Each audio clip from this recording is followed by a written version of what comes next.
We didn't went from the camera to the virtual. Are you hearing me? Oh. Welcome back, everybody. We want to welcome you guys back to T-Limbs Present the Bridge. And I want to send a special shout out to all the people that follow us. We want you to hit the thumbs up button. We want you to hear from you. 2020 has been kind of trying for everyone, but you got to keep on in there. First, I want to say, hello, ladies. How are you? Hey. Hello, Sean. Good. Hey. It's unfortunate we have to, go like we're doing, but so we're trying to be careful and we're being smart about what we're doing. We have a good show for you guys today. And right now, I'm going to turn it over to Twyla. And Twyla, let our people know what's happening out here. Well, first, we want you to hit the like button. We want you to go to Connect the Bridge on YouTube. We want you to hit the like button. We want you to make comments. We want you to share. We want you to subscribe. We want you to go to Instagram, Connect the Bridge. We want you to go to Twitter at _T_L, I, M, S. That's at Right Shantae. Well, we're so happy that we're here today. We want to thank our sponsors and our friends. We have in the house Imagination Press. All right. It's supposed to be hot, you guys. Our regular, our team. Teresa Hamilton, would you please tell the audience about Imagination Press? Oh, well, first of all, I want to say it feels great to be back in the company of Connect to the Bridge. I missed you guys so much. It just feels good to be here.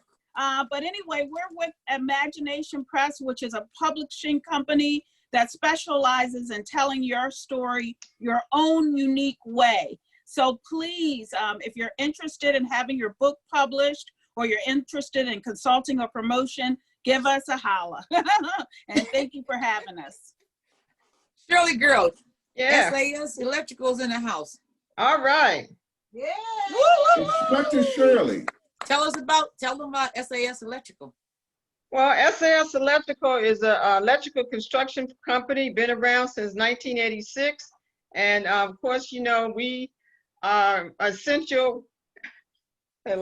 We are considered essential workers because we've been lately getting a lot of people out the door, mentally, spiritually, and financially. Wow. Shirley, I like that, Shirley. Let me add this. Black owned and more importantly, Black female owned. So we can do it. Got one more for you. Got First Row Designs. Everybody's wearing masks and masks are here to stay. Well, if you contact First Row Designs, you can go to Facebook and type in First Row Designs. That's the word FIRST, Row Designs. Or you can call them at area code 561-275-0056. That's 561-275-0056. And let me show you some of the designs that they have here.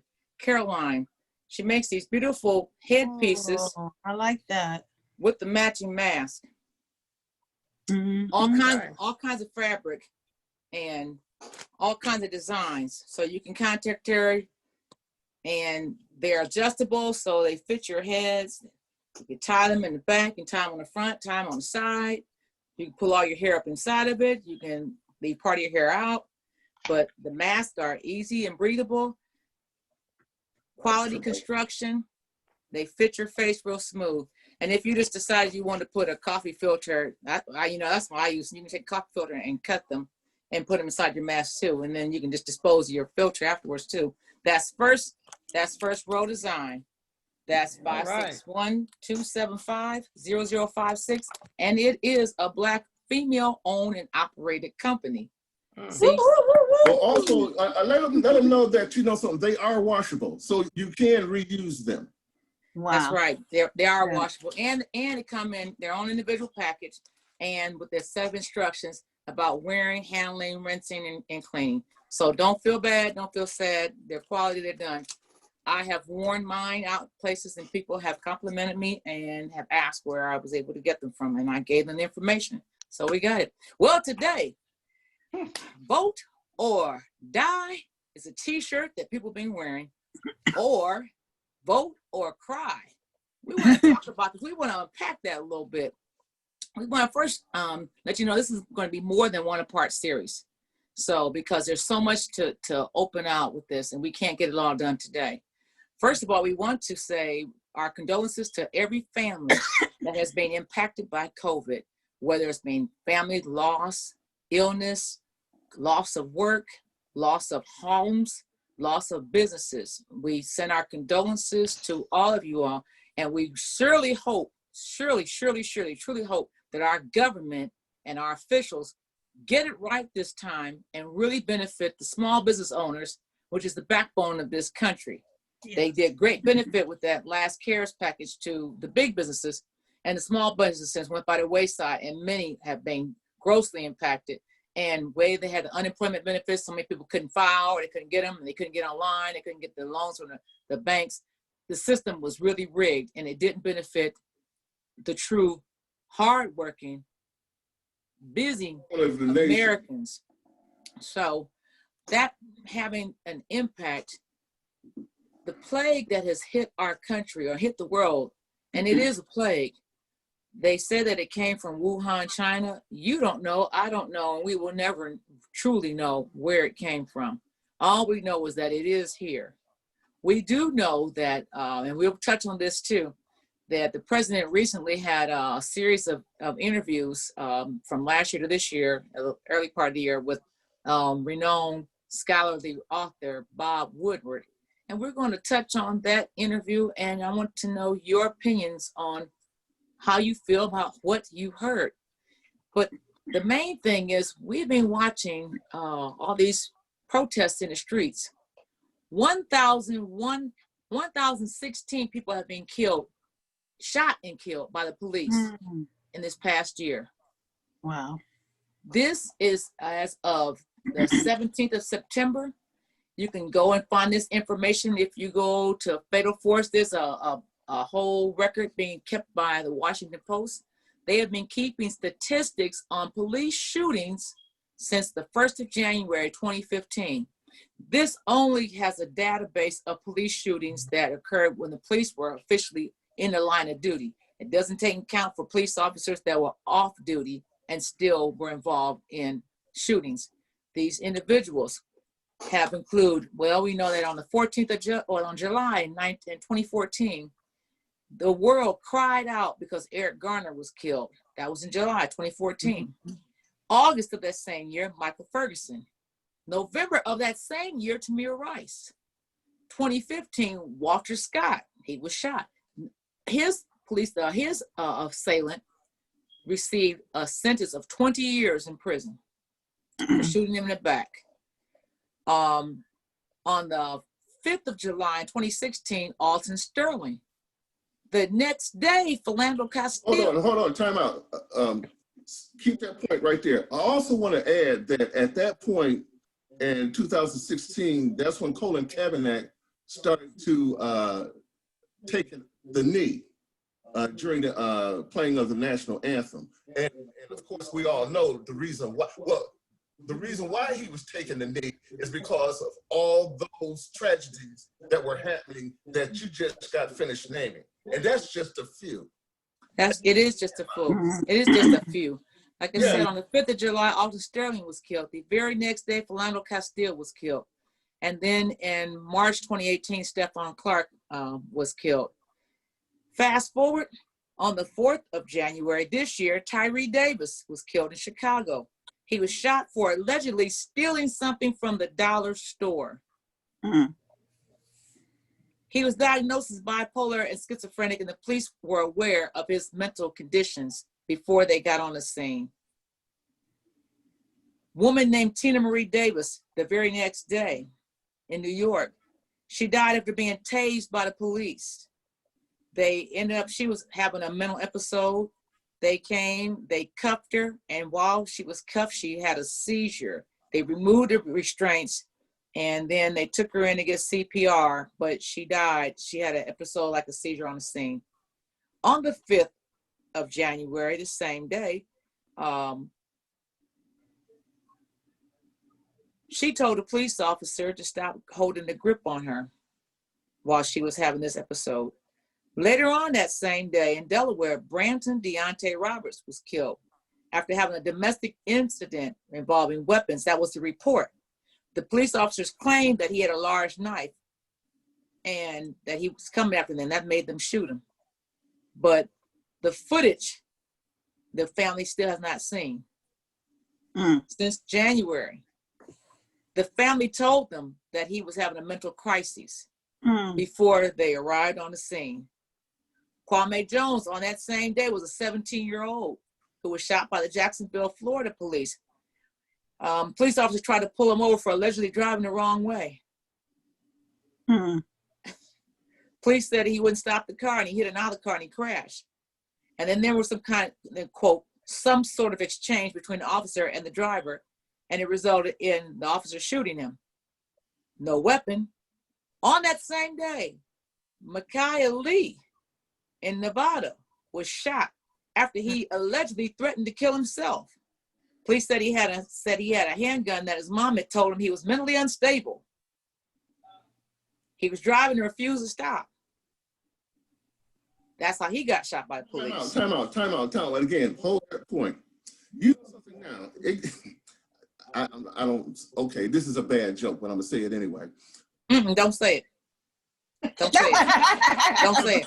Don't say it. Don't say it. The police stopped him from doing, it was their job to kill him. Nope. I'm just saying. Recuse yourself from that comment.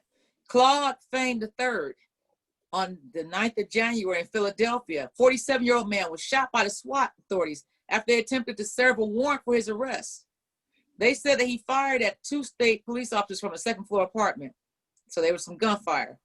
Earl Facey in New York, Manhattan. He was allegedly seen shooting another man. Police said they told him to get on the ground, but he refused. And they shot him 3 times. What are we noticing here? We're noticing many of these shootings have occurred because of mental disturbances, and the families had alerted the police before. On the 13th of March in 2020, this same year, a young lady, Breonna Taylor, in Louisville, Kentucky, was assassinated. And we want to discuss that real quick. So anyone has anything to say on that? Well, you know something, here's their narrative. A lot of white people, well, why don't they just comply? Even when we do comply, we are being killed. Shirley? Oh, about Breonna Taylor? I mean, that was awful. I mean, there's not much to say at this point. I mean, she's gone. The sad thing, well, it's not even sad. The prosecutor wanted to or attempted to get her ex-boyfriend to lie and say that she was involved in drug deals. So it just goes to show these white people, they just lie. I mean, it's awful. It's awful. And then well, it's an indication of how corrupt the system is. And you know something, it's not broken. This is by design against a particular group of people, Black people or people of color, but basically Black people, because we are affected. The people that are affected by these atrocities are Black people. Right. And Black lives Teresa? matter. right. Oh, And Teresa. Teresa? yes, my biggest concern is this, is that first of all, we've moved from outside to the inside with the Breonna Taylor case. There are no rights for African-American people as it relates to policing. And that's the biggest concern. My biggest question would be, and you're giving us your list, how many white persons who were not of brown or Black coloring passed in the hands of policing? Do we have information on that? I do. As a matter of fact, let me go this way. 32 Black men per million are killed by police officers, and that would be for this one year cycle, 1,335. compared to 24 per million Hispanic and Latinx men. That total was 936. Now for Caucasians, only 13 per million have been Wow. killed. So that's crazy. 2,573. And for any other race, 4 per million, totaling to 220. So there's 32 per million compared to 13 per million. Mm. And we're already less than 15% of the population in Yes. this country. Yes. So the Yes. disparity is real. And let me give you something even better than that. 5,396 men have been killed by police officers and 248 females. Mm. Think of all the names that we don't Mm. hear in the In the news. news. Right. There's a person that's killed by the police officers, according to the statistics, every day. Every day, at least one person. Right. Well, my biggest concern is that, and the fact that we've lost our way and our entire relationship with the police. And I'm not talking to the extent of defund. I'm talking of what we need to do is establish some kind of relationship that is not from the institutions that we already cater to, that it has to be inbred from a grassroots effort. Because I remember the day when we used to truly have an officer friendly in our neighborhood, and everyone knew the officer. So the officer knew who was a thief, the officer knew who were good guys, and they would be able to tell the difference. They knew the kid who was suffering from mental illness and what happened to those cops walking a beat and being intimately aware of the neighborhood. And what was the excuse for policing to move out of that type of policing? We called it community policing. What happened to that? Community policing has a different definition today. Community policing involves a lot of people working with the DARE programs, what they used to have, the drug abuse resistance education, which most police departments or many police departments have dropped that program since then because of the restructuring of how they're funding their departments. Community policing for us in Akron, Ohio, I've never saw a police officer walking a beat in the neighborhood. In fact, growing up, I never saw a police officer except that I walk up the hill on North Howard Street. There were police officers that walked the beat because it was right nearby Main Street, and the police department was just a few blocks away. And that's when I saw police officers. Now, fast forward, I become an adult, and after I do these other things around the globe and come back home, I'm on the police department. And after you get out of the academy, you're assigned a car. Some people have a jump car, which means they're in a different area every day that they work. We used to work 3 days on and 1 day off, or 3 days on, 2 days off, depending. So if you worked a jump car, you worked a different area every day, but you worked that same area. You like 357 or 358 jump car, and that's what you did. Other ones, we were assigned to the same car, so we were able to be in that neighborhood. And by being in that neighborhood, for me, what I found was that, first of all, I've always known a lot of people in my hometown from all sides of town. And I've known either the individuals or their family members, someone. But more importantly, I was able to develop relationships with people in the neighborhoods where I policed. But part of that's because I used to get out my cruiser and go over to the corner with the fella, especially if I was riding by myself. I would go to the corner and tell, first thing I say, hey, don't run. I'm not trying to arrest nobody. I don't even want to know your name. I'm not trying to see you. I just want to know what's happening in the world today, you know? And it got to the point where these guys started having a can of Canada Dry ginger ale for me. And when they knew I was coming through. I've had people in the police in that regard actually saved my life, because there was a guy who pretended he was drunk. He stumbled into my cruiser and he was telling me, you better not turn that corner. You better go and go take a bath. He said, take a bathroom break. They get ready to shoot up. I got in my cruiser. Well, I was still in the cruiser.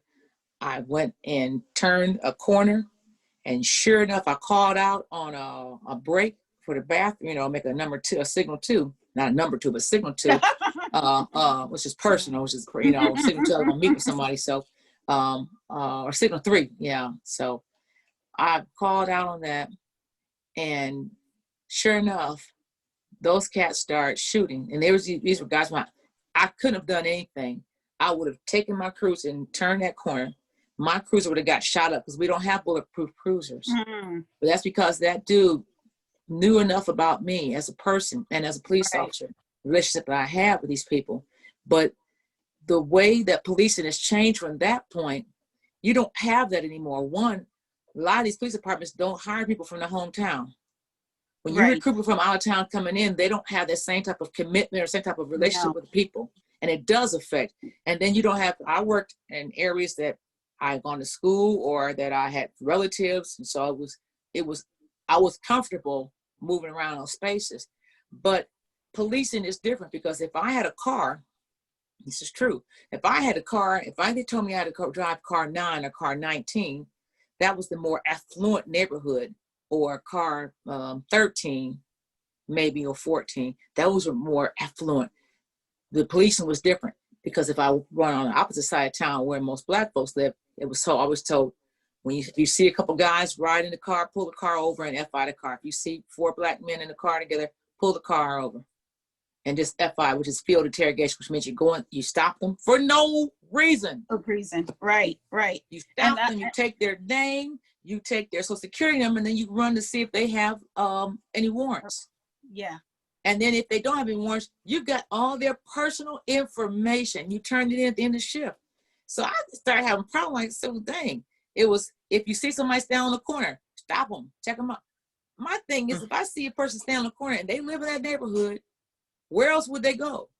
If they Right. walk up and down the street, midnight, 3 a.m., if I see you walking down the street, I'm not going to stop and ask you why you walking down the street. I don't have a call saying that anybody broke in a house. I don't have a Right. call saying shots were fired. You Right. might have dope. You might be selling dope, but I don't have a reason to stop you. I don't have any PC. And now it's like they don't understand the baseline problem as to why people are where they are, and they don't care. And as long as you still have prosecutorial immunity, police officers don't have a problem shooting because they know that you can't sue them. And a lot of times they're not going to be fired. They'll resign, and by resigning, that protects their retirement and enables them to go be hired in another location. Right. So So- how easy would it be? And I guess, I know we're going to discuss the election, but I think some of the reasons why you have such disenchantment with voting in the African American community is we've been over these issues. As Sean said, we had someone take a knee to protest. Everybody is protesting, especially in our communities. But what is it going to take to move to the next level or the next stage? What does that look like? Because I am tired. I have a young son. I don't want to risk his life because we haven't figured out ourselves and with others how to make the change. Teresa, Oh, go ahead. let me jump in here right quick. Now, again, back in 2016, when the knee first came about, if we had done something then, how many lives we would have saved by now? That's You good. know what I mean? That's and, good. and like yourself, you have a young son. Yes. You have a grandson. This dude is 6'3", 300 pounds, right?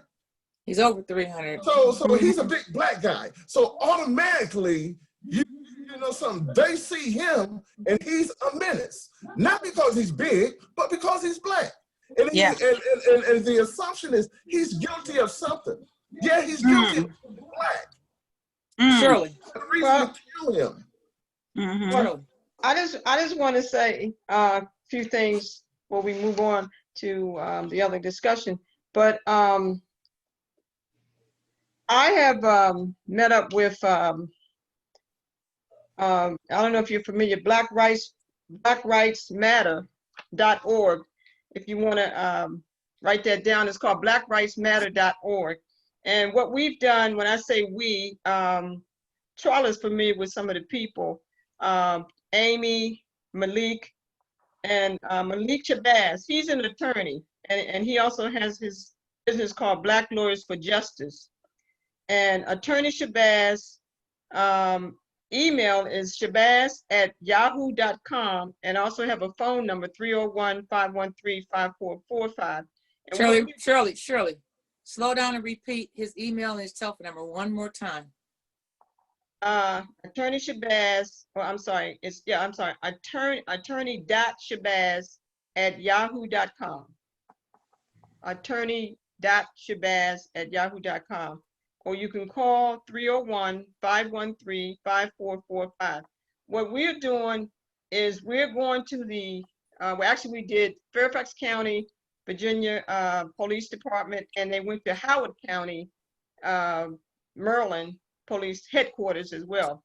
And we had demonstrations. We did this in the last, I think, three months now. Mhm. And what we're doing is going after the police department for police brutality, and we're going to do investigations. In other words, and if you're familiar with investigations, that means we go in and get the records, and we find out all the corruption, not just inside of the headquarters, but also the corruption with these police officers. Now, the thing I like about it, we got a law firm working with us now, and Malik Shabazz, I like his style. He is a man that I feel that can help us get through a lot of unanswered questions, especially with police brutality and abuse on our Black people. So I just wanted to share that. And what we're working on next is, now that we got this COVID, we're working on trying to do a Zoom or whatever you call it, virtual conference to bring people together to share this information. So Teresa, reason why I brought that up, because you mentioned you had a son. Yeah. You keep asking, what are we going to do? I think you maybe want to call or email Mr. Shabazz. Also, when you call, you can ledge your complaints. Okay. Whatever complaint you have about police brutality. I think you're in Maryland, right? Yes. Yeah, in Maryland. Okay. So yeah, you can ledge your complaint or whatever questions you have. But I think this is a great move that we are moving to do, that we have already done. And Shirley, do you have any of the other leading organizations that represent the interests of Blacks involved in this movement? Because it sounds. Yeah, that's a good question. I was just going to. Now, when we did the demonstration, actually we had a demonstration July the 14th in Fairfax, Virginia, and then they had one in Howard County a week prior to that. So I'm saying that to say this is something we're doing. You know, this is not something that the support organizations is NAACP, but I haven't seen them show up in Fairfax. The National Action Network, they show up. I must say they do show up. And what other organizations out there? Those are the two knowns that I know about. You know. Okay. And Black. I'm sorry. What is it? Part of the New Black Panthers. I don't know if you're familiar with them. The New Black Panthers. They always show up. So the great thing I like about it is that a lot of Black people, we're coming together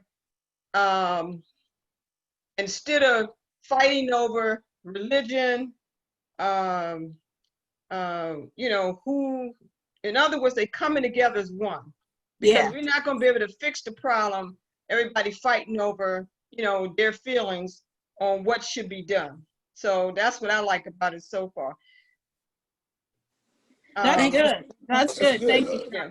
Shirley. And something else I was going to share, I don't know if you all know, but in New Jersey, Governor Phil Murphy signed a bill for making a false 911 call based on someone's race a crime. Wow, that's good. And now Oregon, I think Oregon took the lead in the beginning. Now it's California and New York and Michigan. Wow. And we're going to be pushing Virginia and Maryland as well. It should be nationwide. It should be a nationwide law of hate crime. And so that's something that we're working on. We're going to be working on as well. And those are building blocks, Shirley. That's good. And, and we should push that agenda. Yeah, right. Especially a common cause. Mm-hmm. The one question I have about that, and I'm all for that, first of all, the thing that ticks me off about that is because there have always been laws on the books that said that false reports were a Right. crime. Correct. So you didn't enforce the law that was already there. If you would enforce false calls, panic and alarm, theft of services, then you wouldn't have had to come to this specific law. So if I was a person and I wanted the person charged with this, I would want them charged with all the other things too. Because Right. here's the thing, if I'm a person that's litigating this case, I would say, what is the culpable state of mind to prove that this was a crime based by race? That's what I want to know. What are they saying to prove? If I say there's a black man that he's doing such and such, and they come and he's not doing such and such and such and such, but he's black, can you charge me and prove that I called you because I have a problem with men and I just happen to say he's black because he is black? You see what I mean? So when they craft these laws and we applaud these laws, my mind is saying also charge them with all the other things that they could be convicted of. Because if I'm sitting in a jury, which I never will, but if I was sitting in a jury, it's up to you to prove that it was because of that person's race alone. So we have to really, now that that law is on the books, we have to really look to see what are the standards they say that they can say that this is due to race. I'm not saying it's not bad. I'm glad, but I'm just saying, I'm talking to you out there, family. If you should find yourself in that situation, you tell the prosecutor, you insist on them being charged with other charges that are irrefutable. False report, harassment, I panic and alarm. We need to start holding those people that make these false charges accountable. This is the whole point to do Accountability. That's Now, the purpose. with the brother Shabazz, like I said, these are cases that we could bring to his organization. We got to start making these people accountable, from the accuser to the prosecution, to the police that takes the reports. You know what I mean? Accountability is a must, because nothing is being done to these people. It continues. Well, that brings up to this It's point not- right here. Go ahead, Charlie. It's not being enforced, and that's one of the things that they Exactly. were talking about.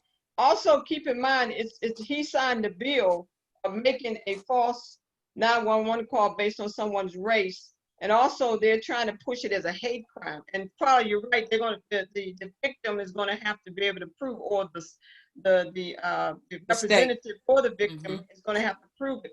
But I think we as Black people need to not try to waste our energy letting white people tell us what they consider a hate crime is in a 911 call. I don't have time for that kind of stuff. I don't need white people telling me.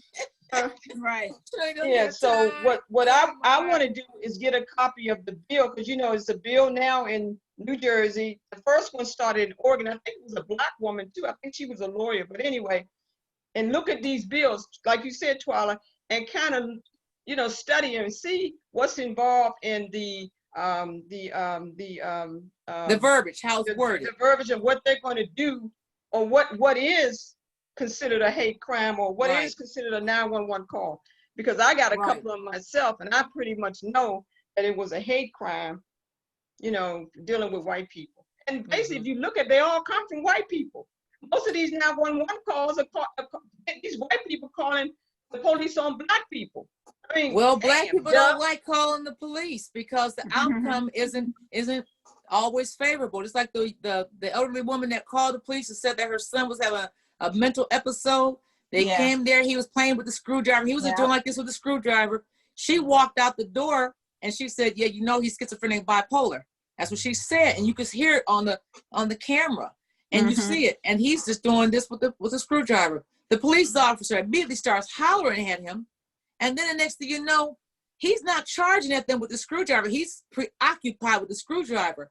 And then they walk over by the garage and they assassinate this man. And the mom turns around. They could have hit her because the proximity between her and her son was not significant. And then you can hear her saying, They shot and killed my son. They shot and killed my son. Well, hot dang it, here's the thing. I am for defunding the police. As a former police officer, I am for defunding police. And I'll tell you why. Mhm. When we get called in every 4 months or every quarter, we get training. We're paid. We're trained on mental health. We're trained on how to approach. We have a special signal to call. We know what we're supposed to do in that regard. Even if we can't do a whole lot, we know the one thing that when a mental health call, you always call the paramedics. You call the paramedics while you're en route to the location, so that right when you're arriving, they're just about coming on the scene too. You see what I mean? Yeah. So you have your healthcare responders there. But is this standard across all police departments? This is the way we're taught. We're all taught in police. Every police officer in America is taught the same way. Every police officer in America, this is why you can go from one police department to the next. We're all trained by LAPD manuals. We all have the same training. We're all taught how to do traffic stop. We're taught the same way. The only thing that's different are our actual city ordinances in our jurisdictions. You can leave from the one police department, go to the next police department, go through 2 weeks, a couple weeks of training to learn about that city's ordinance or that area's ordinances, and then be hired, period, because we're trained the exact same way from the same material. So we're taught how to approach persons who have mental episodes. This is don't tell me that you don't. It's in the academy. I remember I still have my books from the academy. I still have my own notebooks, and with all the information, all the manuals and all the different things. And we had to take a lot of manual notes on top of that, but all this material that they gave to us. And then every quarter we come in and we get training for, it's called FAST. I forgot what the initials stand for, but we come in and we learn how to, we have these targets, and it's on a video screen like the screen on a wall. And we have weapons, and they have NVG where they have lasers, and you're able to see and shoot. So what comes out the building, a person, a child, a woman, to see how your response time, a person charging you with a knife, you're taught all these things how to do. But the thing that we're always taught first is de-escalation. We're trained to de-escalate, but I don't see that happening across the country, especially as it pertains to when Black people get stopped. But Paula, can I just say this real quick? So the FBI came out in 2017 with a study for the infiltration of white supremacists throughout law enforcement.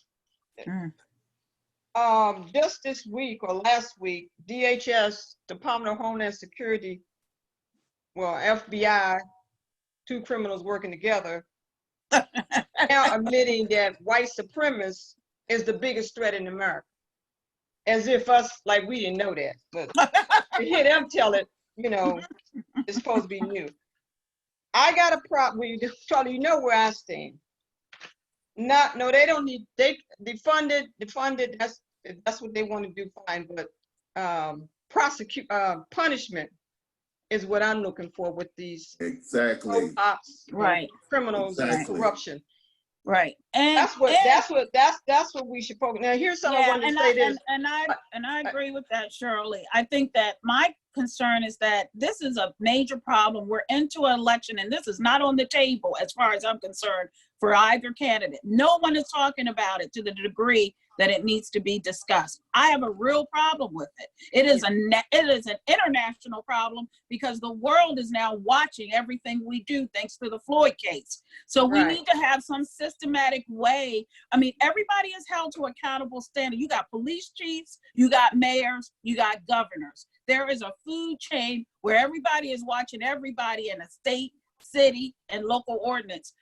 I have rules on my job. When you work, there are standards. And I don't see any of that. I don't hear any discussion of it. And something has to change. Yeah. And me, the way I see it is Black people, we need to be policing our own communities or policing our own people. And if white people, that's another story. But if they want to come out, if somebody calls 911, I'm jumping back on that real quick. if someone wants to call 911 on black people, and them white boys and white girls come out for coon black police officers, we should be able to have a number too, called 611. So when they down, wait a minute, I'm not playing. I mean, I just believe when because I've been in situations, and I can only go when they dial 911, I'm gonna dial 611, and then our brothers and sisters gonna come out armed, just like they come out, all geared, and we're gonna be, just look at it, them and us, and whoever's in the middle, that victim. Now, I guarantee you, shit gonna change. Because see, white people, they are so used to being in control of everything, and they also used to not seeing another, they're not seeing black people really protect their own. So as long as we can't protect our own, then we have a problem. We have a serious problem. And I really believe, and it's really happening in some places out here in Virginia, that when I say 911, 611, it's just a matter of us galvanizing together, coming together as black people. Because a lot of people are being armed now. Some of them are already armed. And when that happens, we should be able to protect our community. You guys remember the last year's show that we did with the police officers, and how they said they create this storm and send these guys out, and they come out of this, morning meeting with attitude. So they already kind of hyped up, and they're looking for something to release. I mean, granted, there's prejudice and there's bias, but during these meetings, because they have to, they don't call them quotas, but they have to get these quotas and all this and that. So they kind of hype them up in these team meetings, if you will. And so these guys are going out there all jacked up, waiting for something to happen. Yeah, but the report that Shirley was talking about was called the white supremacist infiltration of law enforcement. Right. That I was just report, yep. I was just I agree with you there, but they not hyped up. At that point, they were hard. Yeah. Well, I agree. Yes. They already hired. They've been before they become. Look, in Virginia, my understanding this a few years ago, I heard that they get them white boys from West Virginia, or white girl, whatever the hell, from West Virginia. And if anybody knows about West Virginia, that is a hick town over there, KKK. And they bring them in here in this Northern Virginia and train them to be police officers. And if you ever notice, just my take, this not belittling anybody, have you ever noticed that most of them are short? What? Hold on. Wait a minute. Have you ever noticed that most of them are short? A tall brother like me don't stand a chance. Go ahead. Well, Swalla, I guess can't say that's my experience. Go ahead, Teresa. I do have a question for you. Sure. Before like you said, you gave your list. You started in, I think, 2014, 15, right? And we already knew there was a militarization of the police department in terms of just gear and equipment. So in other words, they were ready for something. You know what I mean? Thing. Yeah, you're right. Because here's the thing. You figure that report came out in 2006. I don't know how many years that they had culminated this data, but the report came out in 2006. We're in 2020. That report, and the report that came out in 2006 was a redacted report. So they didn't even give you all the information there. When you have a redacted report, you know how they look. They have this blacked out, this blacked out, that blacked out. White it out. Yeah, but it wasn't enough to not know what the gist of the information had. Now, Congresswoman Torres in California, this past June, she once again has approached them, and she says that she wants this released. Now, why does it take a Latinx Congresswoman from California?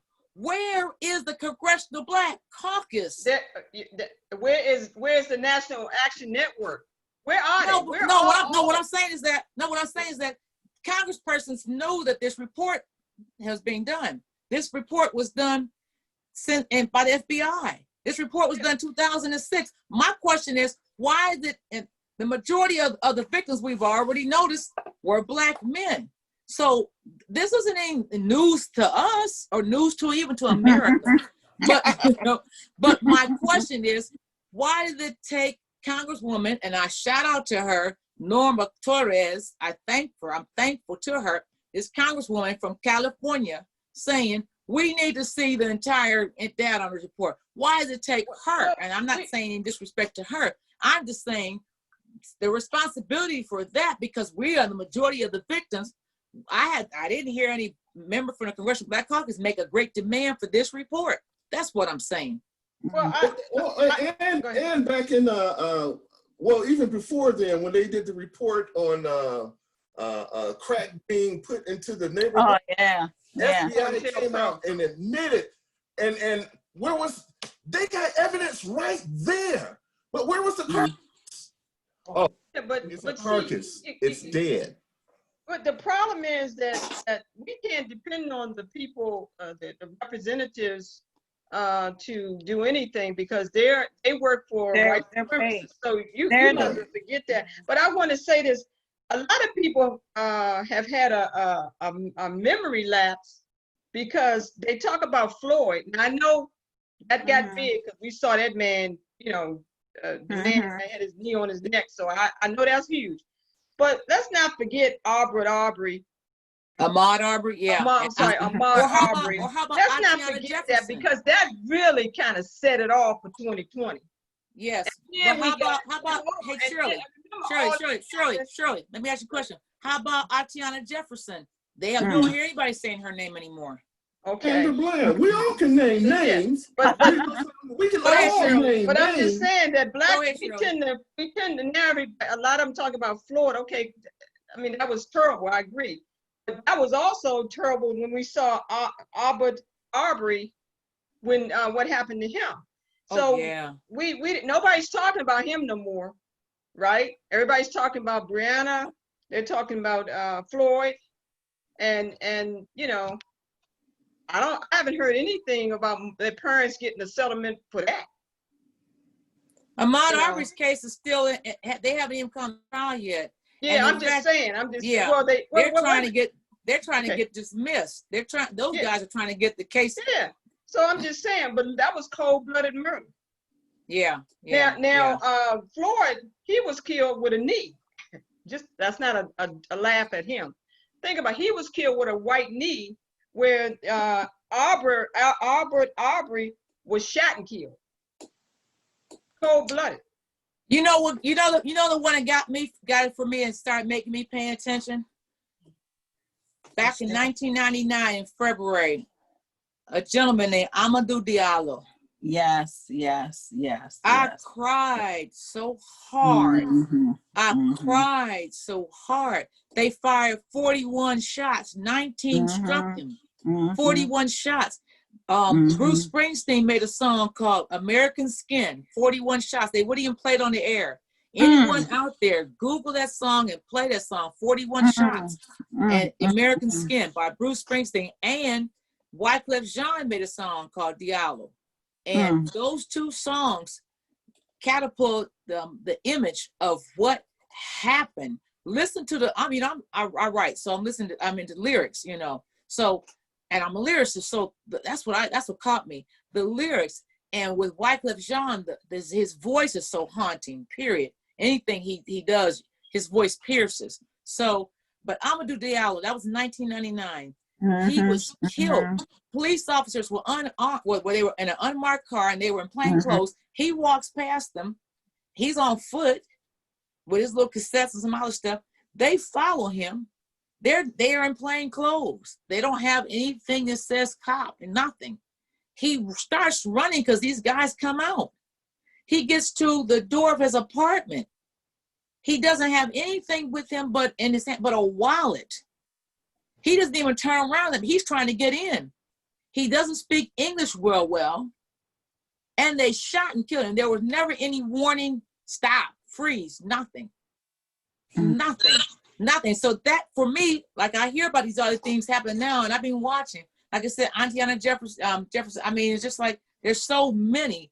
And the couple that got killed in Cleveland, they fired over 100-something rounds in there. No one was convicted. And I'll tell you why. Because the charges were wrong. You charged them with murder, and you charged them on one police officer, but you couldn't prove which round caused the death. His rounds hit the car, just like a bunch of them. And this is the same thing. And this is the same thing goes to the Trayvon Martin case. The wrong charge was made. They should have charged, if they had charged George Zimmerman with felonious assault, he would have been convicted of felonious assault, because the culpable state of mind, the culpable state are saying, if you charge somebody with something, you have to find them guilty of this and this and this and this and this. If I can say this, but not this, I can't be charged for that crime. So if they would have said, because when you say premeditated murder, you have to prove there was premeditation. Yes, it was premeditation that he followed him, but you can't prove in his mind what his mind was saying. You have to think about what's provable in court. So the time that you would get for felonious assault, aggravated felonious assault, is almost, and sometimes more time than you would get for actually shooting a person. But people don't know the law, and then they let attorneys and let prosecutors do what they want to do, and the families don't insist. And where are the Black community leaders, which don't exist? Where are the barristers in the community that don't exist? Church leaders. Where are they out here to help? What I'm saying is that if you're saying that you're supposed to help people. But that brings me to this point about vote or die. Vote or die. The prosecutors are an elected official. But prosecutors are generally elected in the non-presidential election years. The election cycle that people generally don't participate in. That's a good point. So, go ahead. So, I hear people yammering about vote. Some people say down ballot Democrat. I don't agree with that, because I'm not going to down ballot any party. No party is loyal to you. You don't vote for parties. You vote for positions, and you vote for issues. If people did that, then there would be more truism in their electing. But the presidential election, as long as it is in the hands of the Electoral College, and my 1-for-1 vote doesn't count, this is my opinion, my vote doesn't have any weight. This is true in this regard. In the last presidential cycle, Hillary Clinton, who it was not for, I didn't vote for her either. Hillary, super predators, all this other stuff, no, good, no. And I didn't vote for Donald Trump either. Nope, nope. I wrote my own name in. I did. I wrote my own name in, and I turned around and hop on a plane, went to Cairo, Egypt, and heard the results. I was in Tahrir Square, and they announced the results. They announced the results over the air. Yeah. I said, Donald Trump got elected. Oh, wow. You know, and the thing about it, the people in Egypt, they were in the streets rejoicing. And the first person to welcome and congratulate him was President El-Sisi, who was the president in Egypt. I was there. These people were jumping up and down. I was just standing there in shock, because I was thinking, dang. Then I saw the protest on the monitors. Americans are saying they were not my president. They were, well, it's already done now. It is done. But that was an election where Hillary beat him resoundingly, 1-on-1 vote. But the Electoral College vote different. So don't tell me that the Electoral College votes the will of the people, because that's not the case. So I hear people, and we hear people, all these different organizations, it's your right to vote. It's your right to vote. But it's also my right to pick and choose if I want to vote, and who and what I want to vote for. And you cannot and you will not make me feel guilty if I don't see anyone or anything to vote for. Shirley. I see you chopping it. Vote or die. I'm just reading it. Vote or die, or vote or cry. I don't. Well, first of all, I'm not gonna die no time soon. I hope. Number one. And the second thing, I'm definitely not gonna cry, because we got two demonic people. We got one that's already in there, Trump, and then we got two that's running. When I say two, I'm talking about with Kamala Harris and Biden. And we have already, when I say we, I'm pretty sure you all have gotten a record on all of them. So they won't be getting my vote. And I'm not even going to participate, period. I'm not going to waste my energy going to the polls, registering, writing my name, period. I'm gonna be, whatever I be doing that day, I was telling you that too, Pasquale, on the 3rd, it's gonna be beneficial to me. And as I say, no tangibles, no vote. Right. Teresa.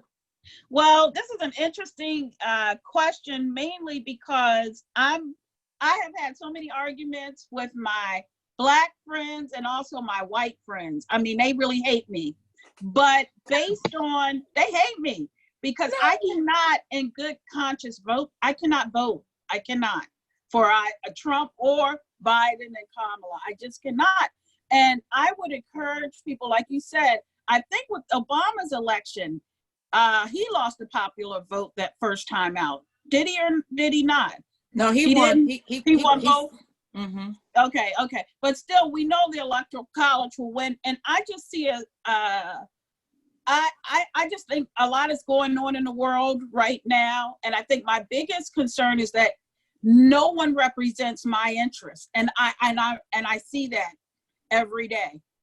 That's my biggest problem. I don't see them representing us anymore. And I think, it's kind of the thing, well, you can vote, that makes you feel like you're part of something. Part of what? We've been on the down end. Wow. That's not a reason. That's my problem. Wow. And I Well, have never been exercise this your right. radical. I played along to get along most of my life, but I cannot play along anymore. I am devastated by what's happening, not only just with the policing issue, but the school system. What really are we getting? And to me, there needs to be radical change of some kind. I'm not advocating for extreme violence. And it is not, and I keep telling people, it's not just African Americans. There are also white Americans who are disenchanted, with this system. And so something needs to be happening. We've lost our way. Sean. Here's the on it. Even though there's not a viable candidate to vote for, there are issues that that's on the ballot as well that, something we can make a difference. Yes, there's no tangibles on there coming from either candidate. Now, with the knowledge of knowing this, with what we have as far as the candidates this particular year, okay, it's gone, it's done with.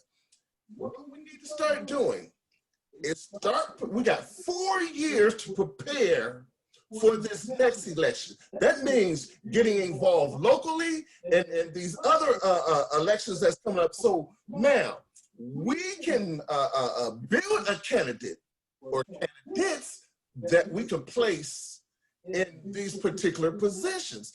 And that's how we control legislation and bring change to policies. So like I said, this year is gone. Wrap up. Pardon me? I said wrap up. Okay, this year is gone. So start. No, I wouldn't say you wrap. I said we're on a wrap up. But yeah, I mean, this year is gone. So let's focus on these next 4 years. We got 4 years to come up with a plan to put these things in action, to put these things in motion. We've been seeing what hasn't been working. Okay. So we've seen what hasn't been working. And so until the next time we meet, Exactly. when we come back, we're going to pick up on this side here. When we do say defund the police, or when I say defund the police, I'm saying restructure the money, reappropriate the monies. Money needs to go more into mental health services, more into counseling, needs to go more in education, needs to more go in community supports. So there's money that needs to be reappropriated. It's like money needs to be reappropriated through school systems too. And with that, so our discussion today was vote or die, vote or cry, and you're going to sit there and wonder why. Anyway, like us, subscribe, and share. This is just part one. We'll pick up the rest of this conversation real soon. Remember to support all of our businesses that are represented here. Imagination Press, Teresa Hamilton, SAS Electrical, Shirley Stewart, and Evangelist Caroline TJ Horn Henry with First Row Designs. Until next time, family, be safe and stay safe. Like,